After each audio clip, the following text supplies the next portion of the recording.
Iglesia Gracia Soberana Durango trae para ti el mensaje, los efectos del Evangelio en la familia de Dios, de la serie Somos la familia de Dios en Cristo, por el pastor Christian Tucker. Búsquenos en Facebook, Gracia Soberana Durango.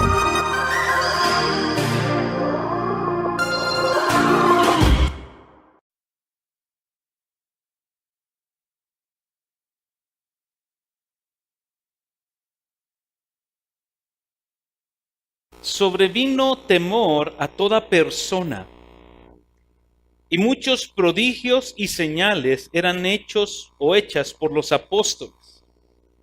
Todos los que habían creído estaban juntos y tenían todas las cosas en común. Vendían todas sus propiedades y sus bienes y los compartían con todos según la necesidad de cada uno. Día tras día continuaban unánimes en el templo y partiendo el pan en los hogares. Comían juntos con alegría y sencillez de corazón, alabando a Dios y hallando favor con todo el pueblo. Y el Señor añadía cada día el número de ellos, los que iban siendo salvos. Hemos estado ya durante 6 semanas explorando esta serie que titulamos Somos la familia de Dios.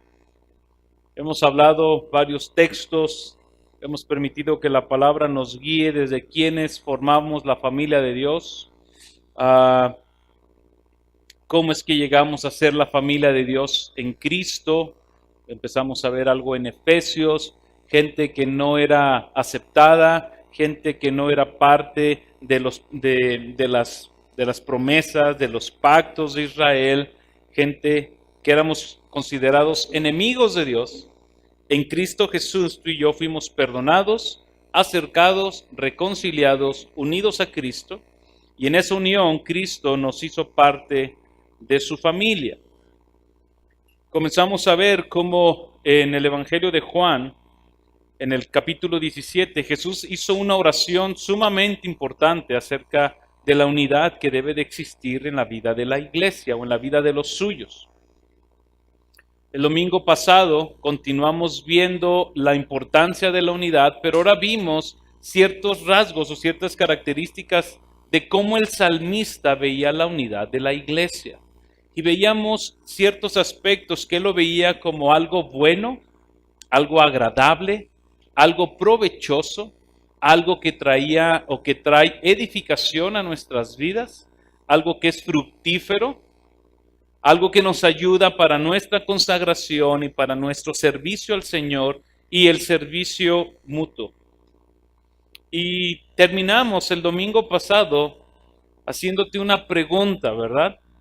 ¿Cómo es que ibas a poner el sermón en práctica? ¿A quién ibas a buscar? ¿A quién ibas a llamar? ¿A quién ibas a buscar para pedirle mejor perdón, ofrecerle disculpas, a buscarlo porque no ha venido en la iglesia estos últimos días? Y creo que Dios, dentro de sus planes,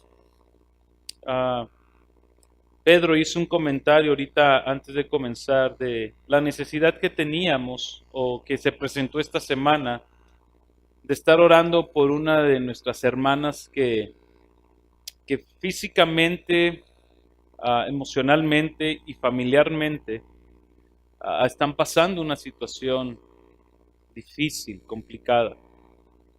Y yo espero en Dios, ¿verdad?, que los que hayan sabido de la situación hayan puesto en práctica el deseo de querer unir, trabajar en la unidad de la iglesia al buscar a esta persona, a su esposo o a sus hijos, sabiendo que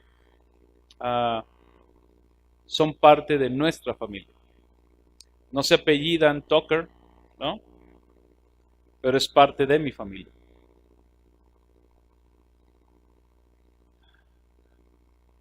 Cada uno de nosotros, mis hermanos, tenemos ciertas características peculiares que nos distinguen como individuos.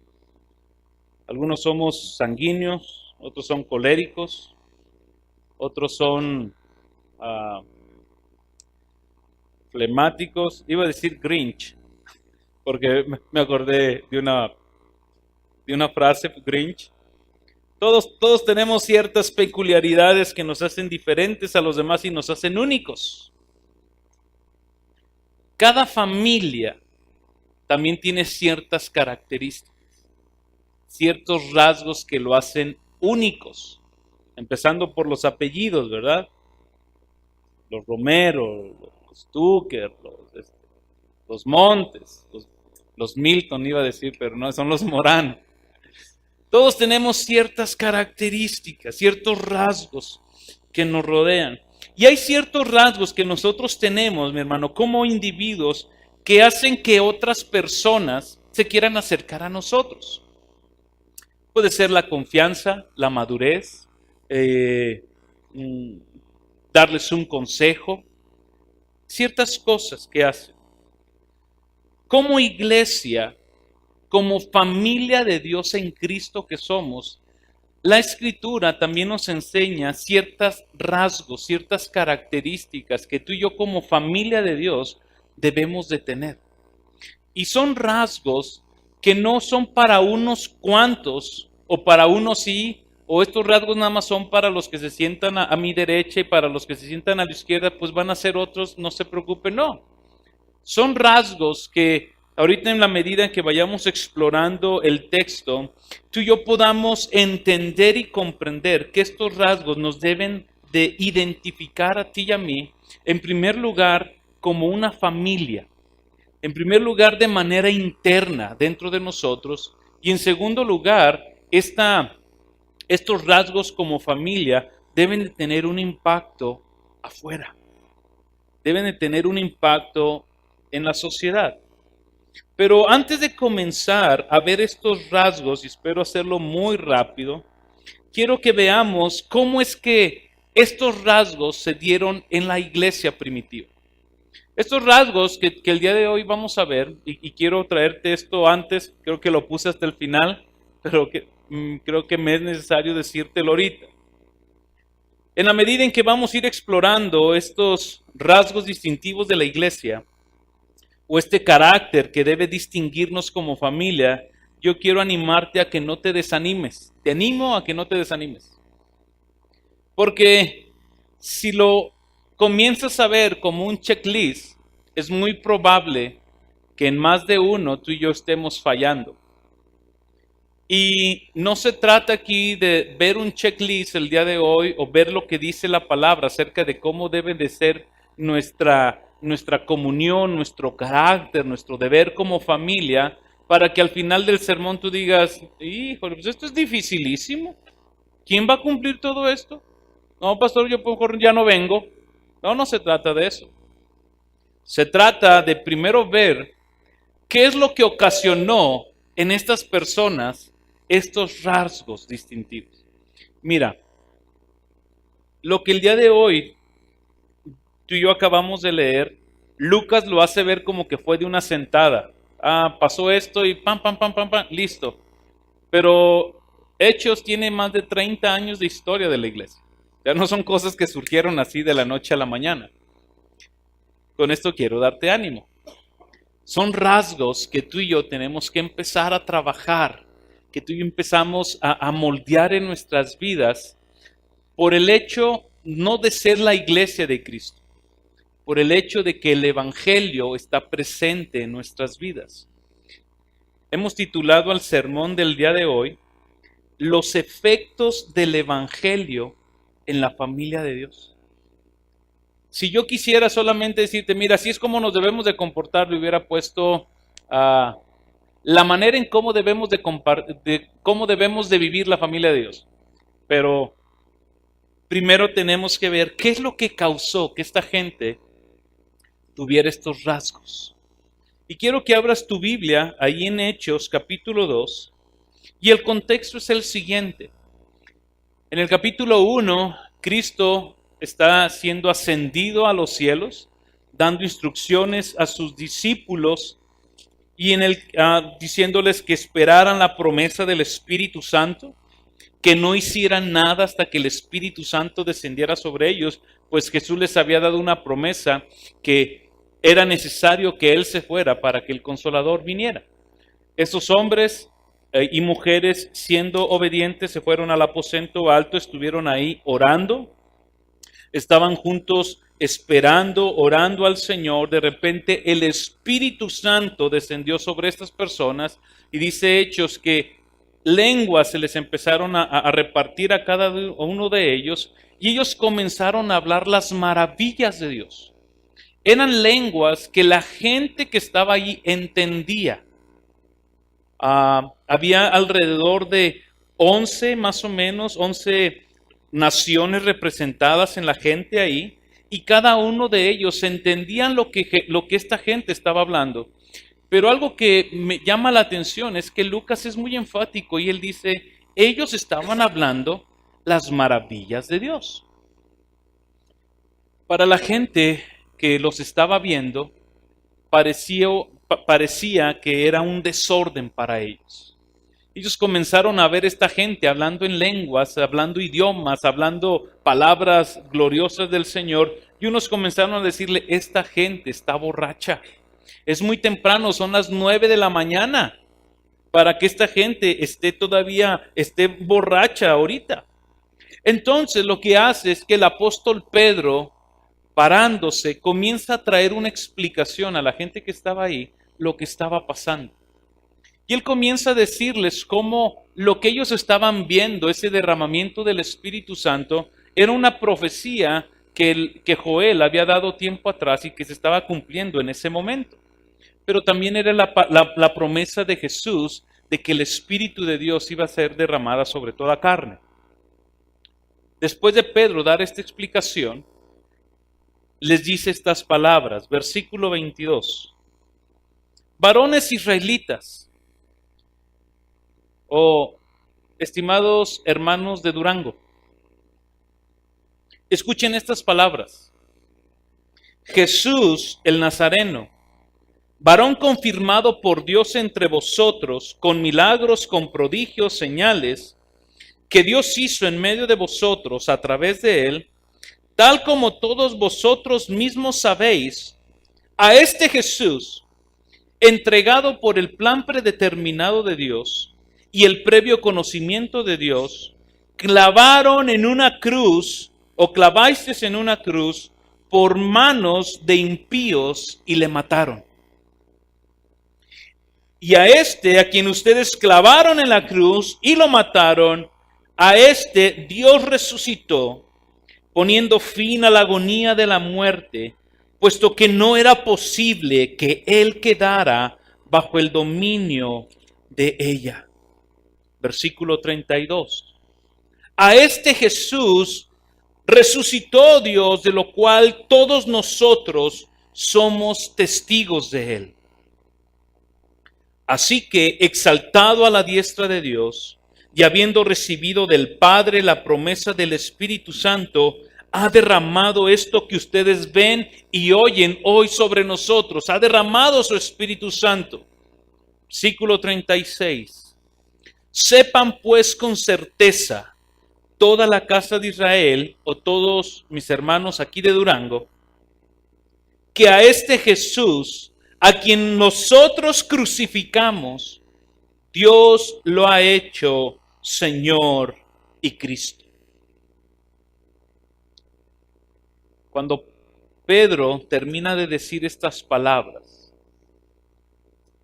presentándoles a Jesús, el ungido de Dios, el Mesías esperado por todos ellos, cómo ellos en su impiedad lo tomaron, ahí estábamos tú y yo representados, lo tomaron, lo clavaron en una cruz, le dimos muerte, pero Dios le resucitó al tercer día. Y él termina con estas palabras demasiado fuertes para nosotros. A Jesús que él resucitó, Dios lo ha hecho Señor y lo ha hecho Cristo. Lo ha hecho, más adelante, dice Lucas, juez de vivos y muertos.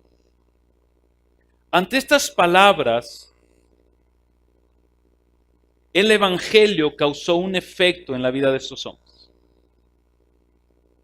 Al ellos escuchar cómo Jesús, siendo perfecto, tomó su lugar en la cruz del Calvario para perdón de sus pecados, para ser acercados a Dios, para que la ira de Dios ya no fuera sobre ellos, para que la reconciliación se diera, para que ahora el Espíritu de Dios habitara en ellos y pudieran clamar Abba Padre.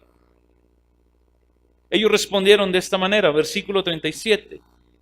Al oír esto, compungidos de corazón, dijeron a Pedro y a los demás apóstoles: hermanos, ¿qué hacemos?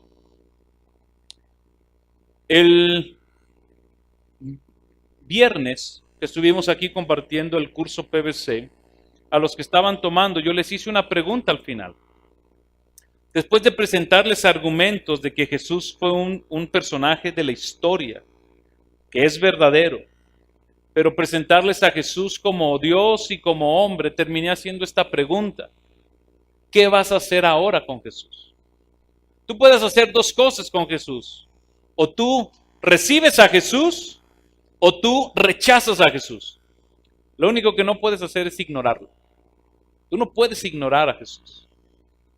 O lo rechazas o lo recibes. Y estos hombres hicieron esa pregunta: ¿qué hacemos ahora con esto? Y Pedro les dijo, versículo 38, arrepiéntanse y sean bautizados cada uno de vosotros en el nombre de Jesús para perdón de pecados y recibirán entonces el don del Espíritu Santo. La verdad del Evangelio demanda del hombre algo. Tú y yo no podemos vivir solamente pensando y creyendo en Jesús sin que esto demande algo de nuestras vidas.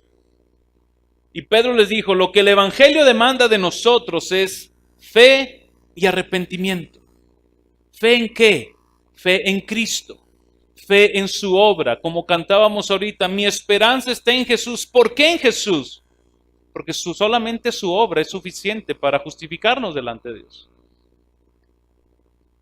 Y Pedro agrega y dice, arrepiéntete de tu pecado, abandónalo.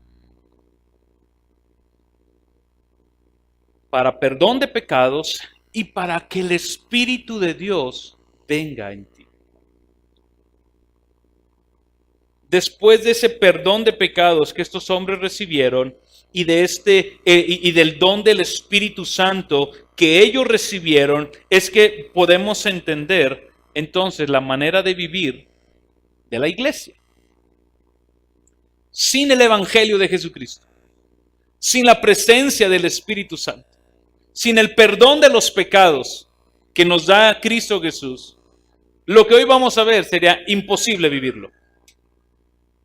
Porque solamente Cristo hace posible que tú y yo podamos vivir como el día de hoy vamos a ver.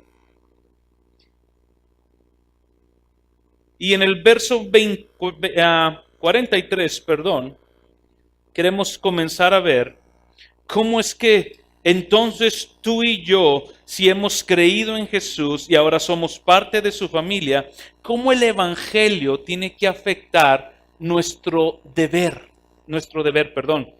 carácter, nuestros afectos. Cuando digo afectos, es aquello que más amamos, aquello que más deseamos, aquello que más nos apasiona. Y lo primero que vemos es que esta iglesia o esta familia de Dios impactada por el Evangelio tuvieron una vida de impacto hacia los demás.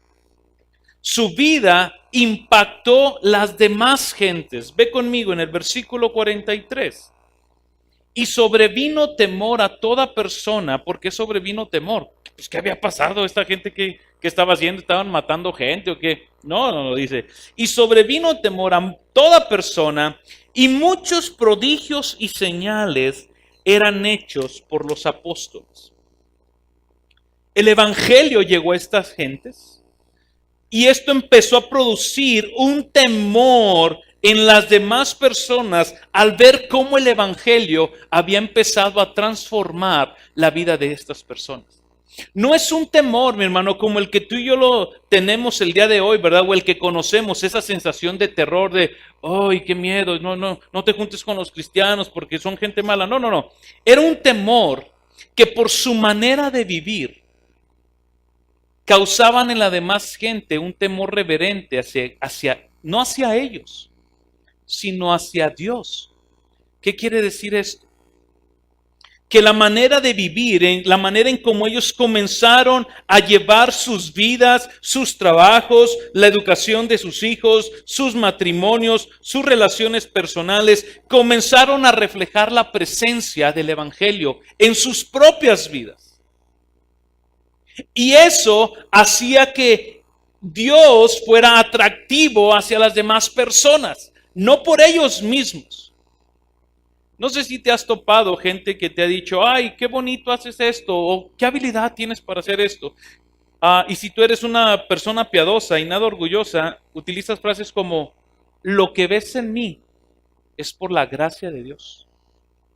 No soy yo. Lo que tú ves en mí, lo que yo te puedo decir, como yo te puedo hablar, como yo te puedo tratar, no soy yo, sino es lo que Dios ha hecho en mí. Lo único que estás haciendo es agarrar la alabanza que te están dando a ti y decir, mira, voltea a ver aquel que es capaz de hacer, si esto Dios lo hizo conmigo, tenlo por seguro que lo puede hacer contigo. Si Dios ha hecho esto en mi matrimonio, tenlo por seguro y sin saber el testimonio de mi matrimonio, que Dios puede hacer algo en tu matrimonio. El testimonio de esta gente que empezó a vivir en el Evangelio empezó a afectar la vida de las demás personas. Su arrepentimiento fue genuino. El cambio de dirección de lo que ellos hacían en un momento, cuando llegó Cristo Jesús, dijeron, ok, tenemos que ir para allá, ya no puedo caminar para allá. Efesios capítulo 4 creo que dice que da un ejemplo de esto muy claro. Dice, el que roba, ya no robe más, bueno, ahora trabaje, ahora sea generoso, ahora comparta con los demás. Ellos empezaron a ver un proceso, un cambio en la vida de cada uno de ellos. Y esto empezó a ser atractivo para las demás personas. Y Dios comenzó a hacer milagros y prodigios a través de los apóstoles. La gente empezó a tener un temor reverente por Dios, por la vida de ellos. Tú y yo somos llamados a ser agentes de transformación en medio de nuestro círculo social. Muchas veces queremos ser agentes de transformación en la iglesia. Aquí la mayoría estamos siendo transformados. Pero tú y yo somos llamados a ser agentes de transformación. Vayan conmigo a Mateo, capítulo 5, por favor. Mateo, capítulo 5.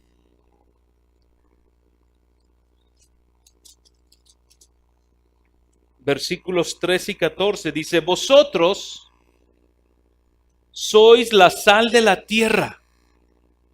¿Quiénes son la sal de la tierra? Nosotros. ¿Para qué sirve la sal? ¿Para dar qué? Sabor. La comida insípida no sabe. Así te puedan presentar el corte más perfecto, cocido perfectamente con su grasa rica, sin sal, sabe horrible. ¿Sabe? Y Jesús empieza a decir, dice, ustedes son la sal de esta tierra, pero si la sal se ha vuelto insípida, ¿con qué será salada otra vez? Ya para nada sirve, sino para ser echada fuera y pisoteada por los hombres. Vosotros sois la luz del mundo. ¿Por qué la luz del mundo? Porque el mundo está lleno de oscuridad. La gente vive en oscuridad. En el espíritu, espiritualmente, la gente, nacemos muertos espiritualmente. No hay luz en nosotros. No podemos ir a Dios por nosotros mismos. Vosotros, dice Jesús, sois la luz del mundo. Una ciudad situada sobre un monte no puede ocultarse si se enciende una lámpara y se pone debajo del almud, sino sobre el candelero y alumbra a todos los que están en la casa. Versículo 16. Así brille vuestra luz delante de los hombres, para que vean vuestras buenas acciones y glorifiquen a vuestro Padre que está en los cielos. Cuando el Evangelio llega a nuestras vidas,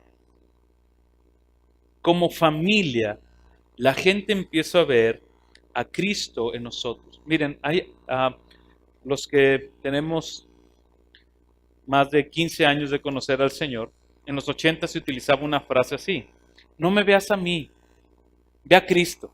Oh, no, ¿nunca les pasó? No, no me veas a mí, ve a Cristo. No, o sea, si yo quiero ver a Cristo, yo te tengo que ver a ti. O sea, tú no me puedes decir, mira, yo soy un desdichado, pero soy cristiano, pero tú no veas esa parte de mí. Tú ve a Cristo.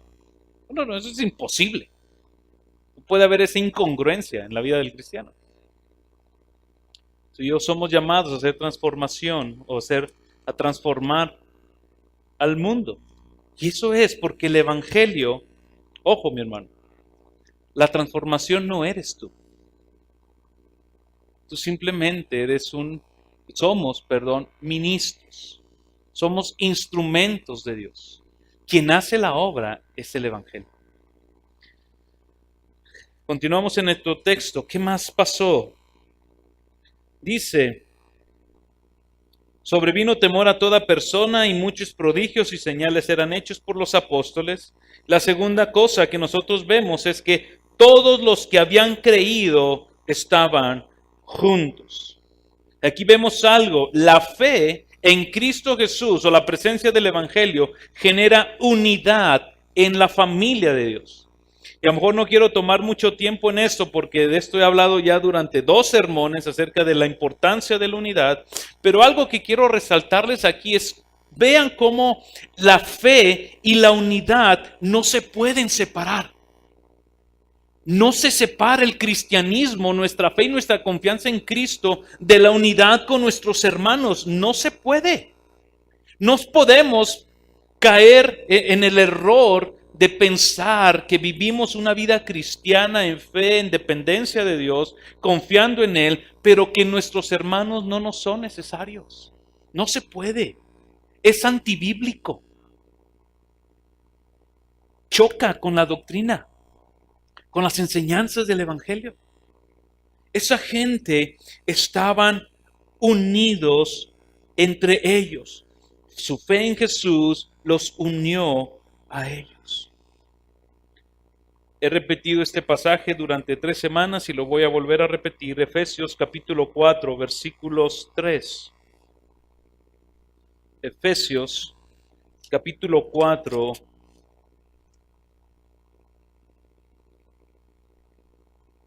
versículo 1. Voy a leer desde el 1. Yo pues, prisionero del Señor, os ruego que viváis de una manera digna de la vocación con que habéis sido llamados, con toda humildad, mansedumbre y paciencia, soportándonos los unos a los otros en amor. Verso 3, esforzándonos, trabajando, haciendo lo que a ti te toca para preservar la unidad del Espíritu en el vínculo de la paz. Tú y yo no somos llamados a hacer la paz, somos llamados a preservar la paz que Cristo ya ha hecho a nuestras vidas. Y esta unidad tú y yo la podemos lograr porque, uno, tenemos nuestra fe puesta en Cristo Jesús, que es quien nos une a todos nosotros por la obra de regeneración que el Espíritu ha hecho en nuestro espíritu muerto. Y ahora tenemos esa fe, ese don de Dios para creer en Él y para caminar en unidad, tú y yo, juntos. El Evangelio, cuando llegó a estos hermanos, empezaron a unirlos más y más. No importaba la posición social, no importaba el estudio, no importaba a qué se dedicaban, no importaba si se caían bien unos a otros. Esas barreras fueron quitadas por el Evangelio. Ellos comenzaron a vivir la oración de Jesús. Padre, que ellos sean uno como tú y yo, oh Padre, somos uno. El distanciamiento entre cristianos es la manifestación y es un mal testimonio del Evangelio. Lo voy a volver a repetir. El distanciamiento entre cristianos es la manifestación y el mal testimonio de la ausencia del Evangelio. El Evangelio no causa división. Pero aquí quiero hacer una advertencia o una nota. Cristo oró por la unidad de la iglesia, no por una unidad ecuménica de la iglesia. ¿Qué quiero decir con esto? Que nosotros como iglesia nunca vamos a mantener la unidad a costa de las verdades fundamentales de la fe cristiana. Yo no puedo luchar por la unidad con una persona que atenta contra las verdades fundamentales de la Escritura. Dios no es trino. Yo no... Sepárate. Pastor, pero hay la unidad de la iglesia. No, la Trinidad es una doctrina fundamental que enseña la Escritura.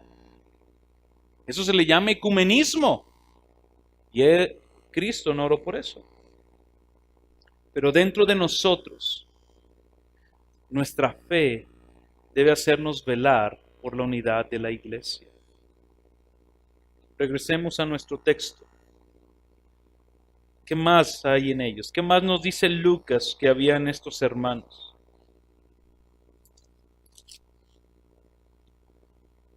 Dice, todos los que habían creído estaban juntos y tenían todas las cosas en común.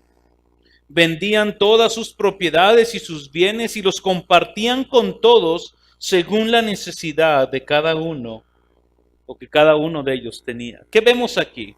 El Evangelio llegó a producir en los hombres no solamente unidad, sino esa unidad se convirtió en un amor fraternal.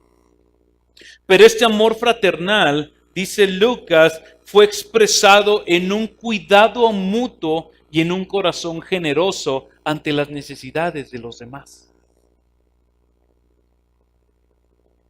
Esta es una de las maneras como se expresaba la unidad en la iglesia.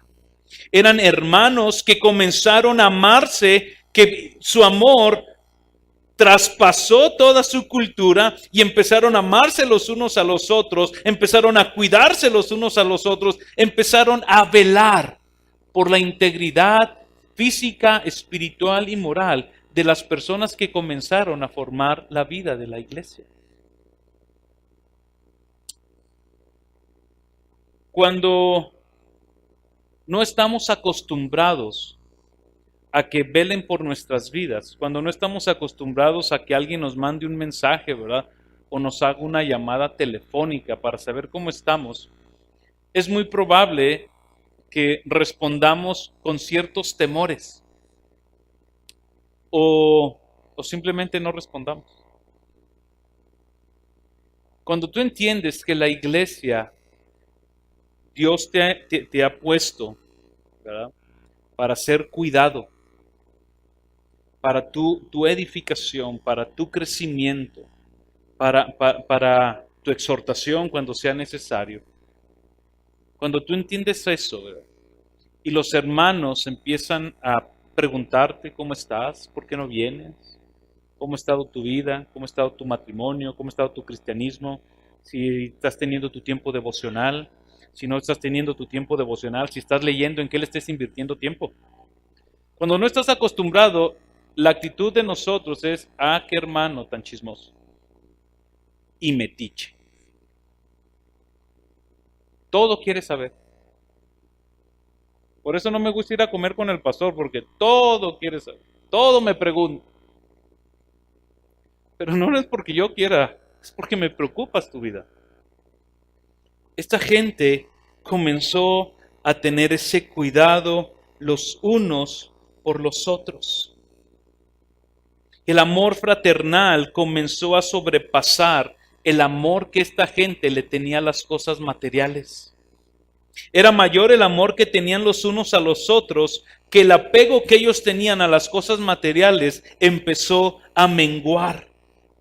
Empezó a crecer en ellos un corazón generoso y un corazón dador. Pero ojo, mi hermano, no nos enfrasquemos solamente en el dar de las cosas materiales. Muchas veces lo único que alguien necesita de nosotros es tiempo, que es lo único que nadie tiene. Nadie tiene tiempo. Creemos que muchas veces, mira, un corazón generoso, pues ahí le va lo que me pueda dar. No, pero yo no quiero tu dinero. Yo quiero que seas generoso conmigo. Dame una hora de tu tiempo. Permíteme saber cómo estás, cómo te puedo ayudar, cómo te puedo servir. Sé generoso conmigo. Yo quiero ser generoso contigo. No solamente es preocuparnos por si el hermano tiene que comer o no tiene que comer, que eso es lo que vemos en el texto. Lo reafirma una vez más en el capítulo 4, en el versículo 34 y 35, dice, no había pues ningún necesitado entre ellos, porque todos los que poseían tierras o casas las vendían y traían el precio de lo vendido y lo depositaban a los pies de los apóstoles y se distribuía a cada uno según su necesidad.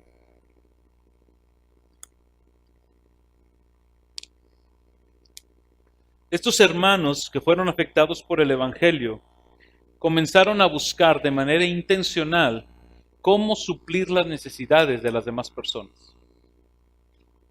Y lo vuelvo a recalcar, no en la cuestión monetaria nada más.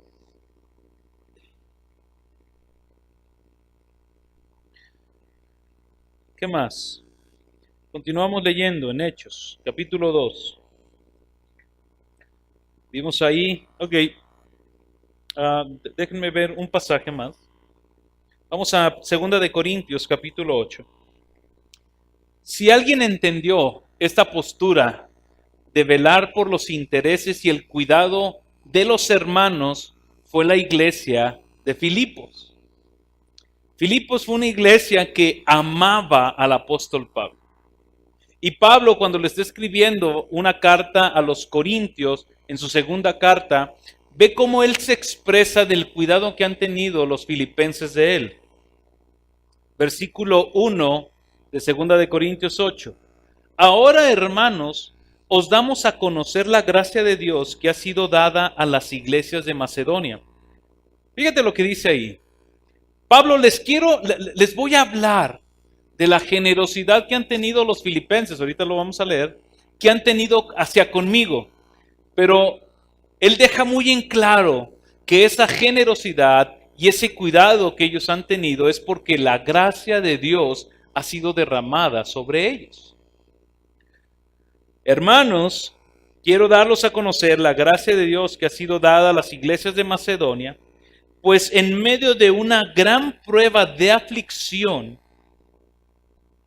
abundó su gozo y su profunda pobreza sobreabundó en la riqueza de su liberalidad, porque yo testifico que según sus posibilidades y aún más allá de sus posibilidades, dieron de su propia voluntad, suplicándonos con muchos ruegos el privilegio de participar en el sostenimiento de los santos. Pastor, es que yo no veo la generosidad como un privilegio. De que coman en mi casa, la que coman en la de él. Nos da risa, pero así pensamos, mis hermanos, perdónenme. Así somos. Pues de que lloren en su casa, que lloren en la mía, que lloren en la de él. Esta gente, les dice Pablo, nos rogaron. Yo me imagino a Pablo diciéndoles, hermanos, miren, ya, lo que han mandado es suficiente. Yo me imagino algo así como que, Pablo, no nos quites el privilegio de poder servir a la iglesia de Cristo. ¿Qué pasó en ellos? La gracia de Dios fue derramada sobre sus vidas. esta gente empezó a cuidarse uno al otro. Un amor genuino. Cuando hablábamos acerca del amor, dije, posiblemente nuestro amor no va a ser como el que tiene el Padre y el Hijo, pero sí puede ser un amor sincero. ¿Qué más vemos? Continuamos en nuestro pasaje. Vendían todas sus propiedades. Soy en el versículo 45. Vendían todas sus propiedades y sus bienes y los compartían con todos según su necesidad, la que acabamos de explicar. Verso 46. Y día tras día. ¿Cada cuándo? No, aquí dice los miércoles y los domingos. No sé qué versión tengan ustedes. Mi versión, que es de las Américas duranguense, dice los miércoles y los domingos. Pero el texto original dice día tras día. Continuaban unánimes en el templo. ¿Qué pasó con esta gente? Comenzó el Espíritu de Dios a producir una devoción por el Señor. Amor por el Padre. Amor por el Hijo. Amor por el Espíritu Santo. Una devoción, una entrega total, por Dios. Los creyentes se juntaban en el templo y era muy probable que se juntaban allí en el pórtico de Salomón, que es donde al rato Pedro y Juan andan orando ahí por un cojo y lo andan levantando. Cuando tú y yo, mi hermano, somos transformados por el Evangelio, dice Pablo en 2 de Corintios, somos nuevas criaturas. Las cosas viejas pasaron, he aquí, todas son hechas nuevas. ¿Qué significa eso? Todos mis deseos, todos mis anhelos, todos mis sueños, todas mis pasiones, todos mis disfrutes, mi forma de pensar, mi forma de vivir, mi forma de hablar, mi forma de comportarme, todo es nuevo. ¿Por qué? Porque yo entiendo que ahora el Evangelio está en mí, el Espíritu de Dios está en mí, y Pablo me dice, bueno, no dice Pablo, sí lo dice Pablo, lo dice el Señor, si comes o bebes, haz todo para la gloria de Cristo. Hay una devoción por querer glorificarle a Él.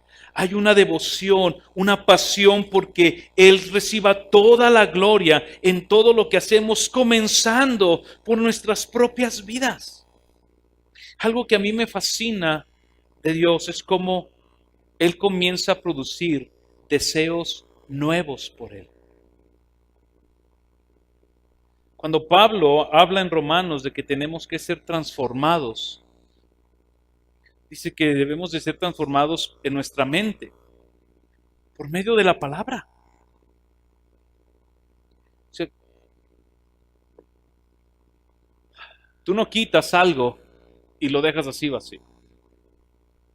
O sea, cuando Dios empieza a limpiar nuestras vidas de todos esos malos deseos comienzan a ser reemplazados por nuevos deseos. Deseos por Él. Deseos de Él. Y esta característica es algo que empezó a transformar la vida de esta gente. Esta gente empezó a ver el Salmo 42, versículo 1 como algo más palpable. Como el siervo que brama o que anhela las corrientes de las aguas, así suspira por ti, oh Dios, el alma mía.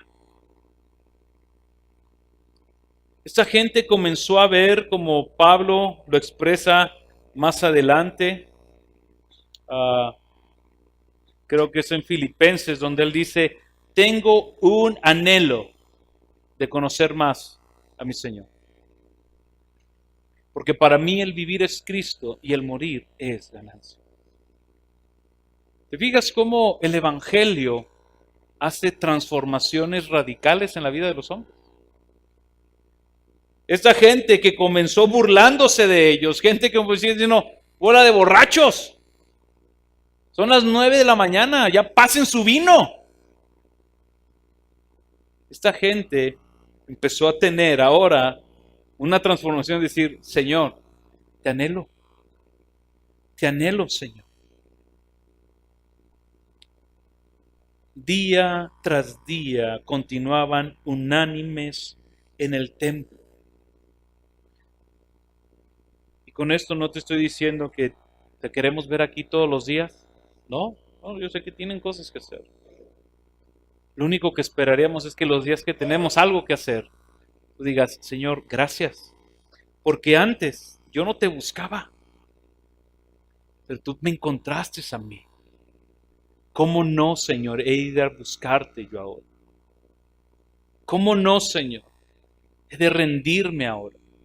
Señor, si tú me has perdonado tanto, porque al que mucho se le ha perdonado, mucho ama. Pero al que poco se le ha perdonado, poco ama. Yo soy un hombre que ama mucho.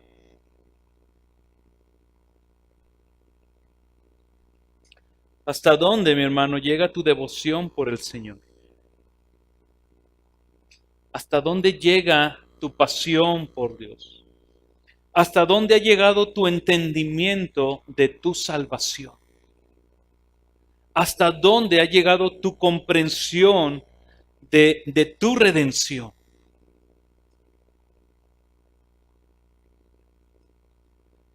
¿Qué más vemos? Continuamos en nuestro texto. El Evangelio es poder de Dios, dice Pablo, para salvación, para transformación. Continuamos en el versículo 46. Dice, día a día continuaban unánimes en el templo y partiendo el pan en los hogares, comían juntos con alegría y sencillez de corazón. Dios comenzó a traer un compañerismo alegre y sincero entre los hermanos. Miren, ayer me habló una persona y me dijo, oye pastor, usted conoce, bueno, me preguntó algo de alguien. Y le dije, mira, tengo ya aquí 2 años y medio, nunca he ido a su casa, ellos han estado en la mía ya varias veces, pero yo no conozco su casa, no te puedo decir lo que tú me estás preguntando. Cuando colgó, yo mismo dije, 2 años y no conozco su casa. No porque me tengan que invitar. No me estoy aquí haciendo publicidad de, hay que invitar al pastor a la casa, ¿verdad? No.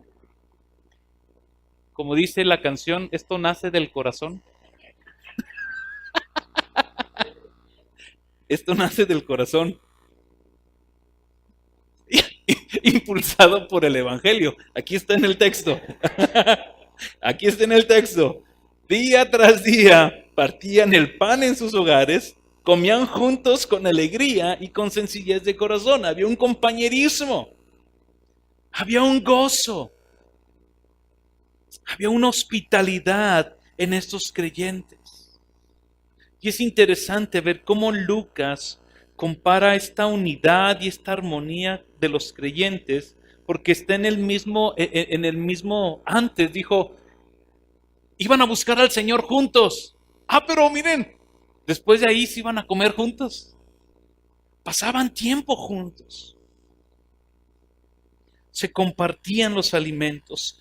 Dice Jerry Bridges en su libro La verdadera comunidad, dice, no solamente es compartir nuestras vidas, es compartir aún lo que Dios ha hecho con nosotros, es compartir las revelaciones que Dios ha traído a tu vida, lo que el Espíritu Santo te ha iluminado y compartirlos con otro. ¿Por qué? Porque lo que queremos es ser edificados. Queremos ser exhortados, queremos ser animados, queremos recibir una palabra de ánimo.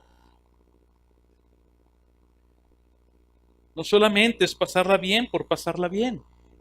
Debe de tener un propósito.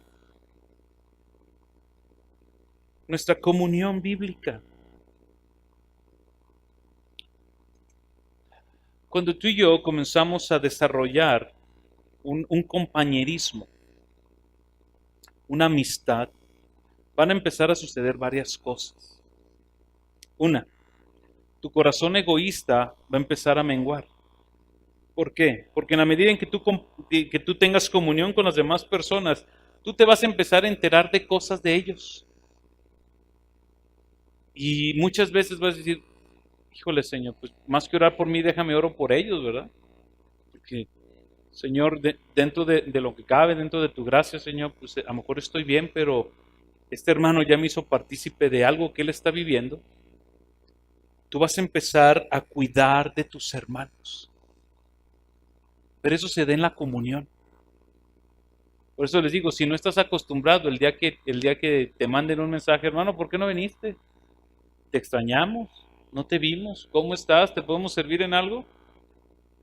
Ah, sí, ¿me explico? Tú vas a empezar en ese compañerismo, tú vas a empezar a cuidar de otros. Primera de Corintios, capítulo 12, versículo 25, eso lo enseña Pablo ahí, no vayan ahí, nada más tengan de referencia. Pero también va a pasar otra cosa. Tú vas a empezar a reprender y exhortar a otros. Y unos van a decir, no, pues ya no me gustó. Está bien que oren por mí, está bien que cuiden de mí, pero si lo voy a invitar para que me regañe, todos aquellos que forman parte del cuerpo de Cristo deben de buscar de manera intencional tener a alguien cerca de tu vida que hable a tu vida. Todos aquellos que forman parte del cuerpo de Cristo deben de buscar de manera intencional tener a alguien cerca de tu vida para que hable a tu vida. Y tú debes de tener un corazón enseñable, porque de nada te serviría tener a alguien que te traiga palabra a tu vida, que te traiga consejo y que tú tengas un corazón duro totote, que digas, aquí no te puedes meter. Oye, es que queremos decirte que hemos visto, no. Aquí mira, aquí es una cajita. Con esto ni Dios se mete. Casi siempre esos son nuestros hijos, a los que tenemos hijos. Ten a alguien en tu vida. En la medida en que desarrolles compañerismo, tu vida de oración va a cambiar. Porque ya no vas a estar centrado nada más en ti. Vas a estar centrado en otros. Y fíjense cómo habla. Dos rasgos que habla aquí Lucas de cómo era su compañerismo. Era un compañerismo alegre. Había gozo entre ellos. Y la otra es que había sin sencillez de corazón. No eran, por eso les dije, no, esto nace del corazón, ¿verdad? No eran reuniones forzadas. No era de que, híjole, pues, lo tengo que invitar, ¿verdad? Sí, ¿para qué vine esta predicación? Me hubiera quedado en la casa. No, es algo que nace del corazón. Hay gozo en la comunión, hay gozo en la comunión entre los hermanos. Hay una sencillez. No se trata de que invites a la gente a presumirle tus muebles, ni la pantalla, ni nada. Es un tiempo donde lo que tú quieres es compartirte a ti mismo lo que Dios está haciendo. Continuamos en el texto, ya vamos terminando. Verso 47. Comían juntos con alegría y sencillez de corazón y alababan o alabando a Dios. ¿Qué causó en el Evangelio? ¿Qué causó? Una característica más. Una actitud de adoración. Cuando Pedro nos compartió el Salmo 96, él nos hablaba de la actitud de adoración que nosotros debemos de tener aquí en la iglesia, ¿verdad? En los 30, 40 minutos que nosotros tenemos de adoración. Y aún así muchos de ustedes llegan tarde. Porque ustedes son más importantes que Dios, ¿verdad? Es tu tiempo. A Dios yo lo puedo alabar en otro momento, pero ahorita es mi tiempo. No, eso es algo pecaminoso, egocéntrico y un error total. Aquí lo importante es Dios. Y esta gente lo sabía. Ellos desarrollaron una actitud de adoración. No nada más cantaban, su vida era una adoración. Pedro nos enseñó en el Salmo 96, tributad al Señor la gloria debida a su nombre, tributad al Señor toda la gloria, todo el poder, oh familias de la tierra. Pero es en todo momento. En todo momento. El miércoles pasado, creo que hablábamos en el devocional del miércoles, una de las principales, o no de las principales, una de las prácticas que buscamos dentro de la iglesia es cantar el Evangelio. Porque creemos que el Evangelio es suficiente para la vida del hombre. Esa gente vivió en un tiempo de adoración. Y una vez más vuelvo a decir, no es una oración simplemente donde yo alabo y exalto al Señor aquí en la iglesia. Y con esto yo te quiero decir algo, participa en la adoración. No vengas de espectador. No vengas a ver a Pedro, a Jorge, a Jairo, a Nadia, a Milton, a ver qué hace. No vengas a eso. Ven con un corazón dispuesto. Ven con un corazón agradecido. Acumula en la semana acciones de gracias para que llegues aquí el domingo con gozo. A lo mejor no te has de saber las canciones, porque para empezar son canciones bien largas las que cantamos. Pero en cada verso, cada palabra que cantamos, tiene la intención de recordarte el Evangelio. Y que tú digas, Señor, gracias. Gracias por tu fidelidad, gracias por tu cuidado, gracias por tu amor, gracias por la cruz. Acumula. Pero ten una vida de adoración completa, en todo momento.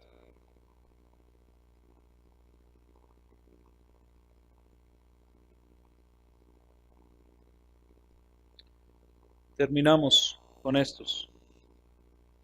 Verso 47, alabando a Dios y hallando favor con todo el pueblo. Esta gente al principio les dijo, fue un impacto. Su testimonio, sus vidas provocaron un temor reverente de los demás hacia ellos. ¿Verdad? Ellos empezaron a ver a Dios. Ahora Lucas nos dice, ellos empezaron a tener el favor del pueblo hacia ellos. Comenzaron a tener vidas ejemplares, vidas dignas de imitar, vidas de confianza, vidas de buen testimonio, donde Dios los bendecía con un favor del pueblo hacia ellos. ¿Así son nuestras vidas? Vayan a Primera de Pedro, capítulo 2, versículo 12. Primera de Pedro, capítulo 2, versículo 12. Dice Pedro así: mantened entre los gentiles una conducta irreprochable. ¿Qué quiere decir una conducta irreprochable? Mira, no quiere decir que nadie va a hablar de ti. Muchos van a hablar de ti. Lo importante es que lo que hablen de ti no sea verdadero. Porque nadie puede evitar que hablen de uno, pero sí puede evitar uno que lo que hablen de uno, eso sea mentira. Es lo que dice Pedro. Mantengan entre los gentiles una conducta irreprochable, a fin de que, con el propósito de que, en aquello que os calumnian como malhechores ellos, por razón de vuestras buenas obras, al considerarlas, glorifiquen a Dios en el día de la visitación. Dice Pedro, ten una conducta intachable. Aquellas cosas por las cuales te calumnian, aquellas cosas por las cuales te señalan, aquellas cosas por las cuales te están juzgando, tú no puedes evitar eso. Pero sí puedes evitar que eso sea mentira. Ten una conducta intachable de tal manera que cuando ellos vean tus buenas obras, tu conducta, tu vida ejemplar, al considerarlas, terminen glorificando a Dios. una vida ejemplar por el Evangelio, hallando el favor de Dios con todo el pueblo. Y ve cómo termina Lucas. Y el Señor añadía cada día el número de ellos, los que iban siendo salvos. Cada día había personas que eran ganadas por Cristo, por estas personas que tenían a Cristo en sus vidas. Esto nos deja ver, mi hermano, que por un lado, y como aquí lo creemos en esta iglesia, la salvación es una obra que Dios hace. Es una obra monergista, perdón. Solamente Dios obra en la salvación. El hombre no hace nada, el hombre nada más coopera con su pecado. Es Dios quien salva. Es Dios quien agrega a su iglesia. Es Dios quien da el don de la fe. Es Dios quien otorga el don del arrepentimiento. Es Dios quien agrega a su iglesia a los que han de ser salvos. Pero si analizamos todo lo que hemos visto, Dios ya preparó el carácter de la iglesia para ir agregando a aquellos que han de ir siendo salvos. ¿Se entiende? Aquí salta una pregunta. Señor, si tú preparas a la iglesia con este carácter para agregar más a tu iglesia, Señor, el que no agregues ahorita a tu iglesia es porque no estamos listos aún, Señor. Dios es el que agrega a su iglesia, pero la iglesia tiene cierto carácter ya, a la presencia del Evangelio. Es una pregunta nada más, no es una afirmación que estoy haciendo. ¿Será posible que Dios no agregue a nuestra iglesia almas nuevas porque aún no hay estos rasgos en nuestras vidas?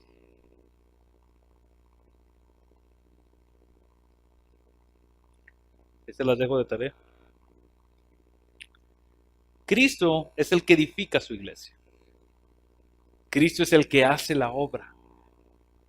Es el Espíritu de Dios el que trae convicción de pecado, de justicia y de juicio. Es prerrogativa del Señor el agregar nuevos miembros a su iglesia. Pero es nuestra responsabilidad mantener la unidad de la iglesia.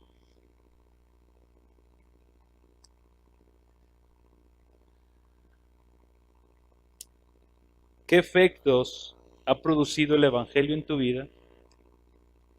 ¿Qué efectos de los que acabamos de ver has suprimido al Evangelio y no has permitido que entre a tu vida? ¿Qué efectos del Evangelio cuando llegó a tu vida comenzaste a hacerlos, pero en el transcurso de tu caminar cristiano los fuiste olvidando?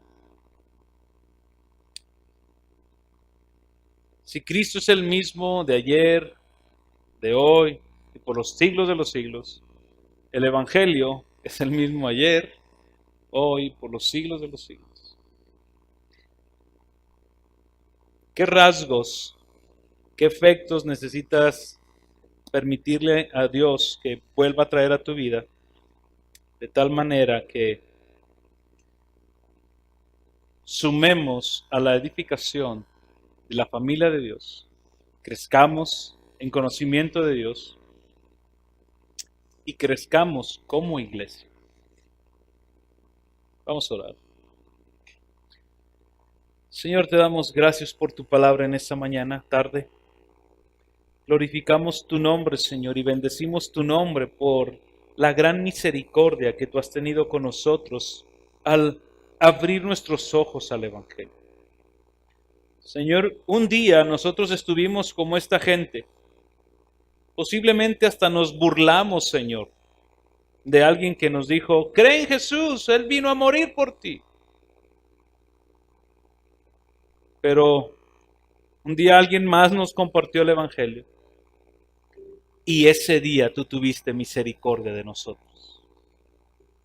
Y quitaste el velo, Señor, que no nos permite acercarnos a ti, porque como hombres, Señor, o como mujeres, debemos de ser conscientes que no te buscamos. Por eso agradecemos tu misericordia, Señor, porque eres tú quien vino a buscarnos. Eres tú quien nos llama a ti. La manera en cómo esta gente comenzó a ser la familia de Dios. A lo mejor tú estás preguntando hoy, Cristian, yo no formo parte de la familia de Dios. Y a lo mejor te estás haciendo la pregunta, ¿y qué hago? ¿Qué hago ahora? Arrepiéntete. Arrepiéntete de tus pecados, pídele perdón al Señor. Y cree en Él. Cree en Jesús como el único que puede darte vida eterna, el único que puede perdonar tus pecados, el único que puede presentarte delante del Padre como justo. Porque por nuestra propia justicia o nuestra propia vida, nadie será justificado delante de Dios, solamente por medio de Jesús. Y es por medio de Jesús que tú y yo podemos ser parte ahora de la familia de Dios. Él, al darte a su Espíritu Santo, ahora puedes clamarle a Él y decirle, Padre mío, Padre nuestro. Pero te es necesario creer en Él, arrepentirte de tus pecados, volverte en obediencia, en fe, en dependencia de Dios. Y si tú ya formas parte de la familia de Dios y has visto estos rasgos, este carácter que el Evangelio causa en la vida de la familia de Dios, déjame decirte, vuelve al Evangelio. Vuelve a la cruz. Deja que el sacrificio de Cristo en la cruz una vez más te enamore, te envuelva, te empape, sea tu todo, sea tu mayor pasión, sea tu mayor anhelo, que la cruz de Cristo, el vivir para Jesús, sea tu mayor anhelo. Porque en esa medida es que estos rasgos en la iglesia se van a ir dando.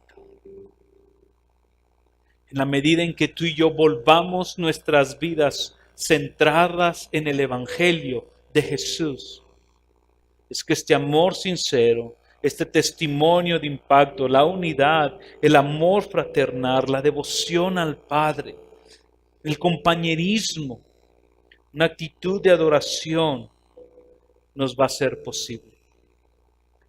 Porque el Evangelio va a empezar a transformar cada área de nuestras vidas. Señor, gracias por tu palabra. Gracias por el Evangelio de Jesús. Gracias por salvarnos. Gracias por amarnos. En el nombre de Jesús. Amén y amén. Búscanos en Facebook y YouTube como Iglesia Gracia Soberana Durango y disfruta de este y otros mensajes. Visítanos, estamos en calle Alberto Terrones, número 733, zona Centro Sur, Durango. Estaremos contentos de recibirte.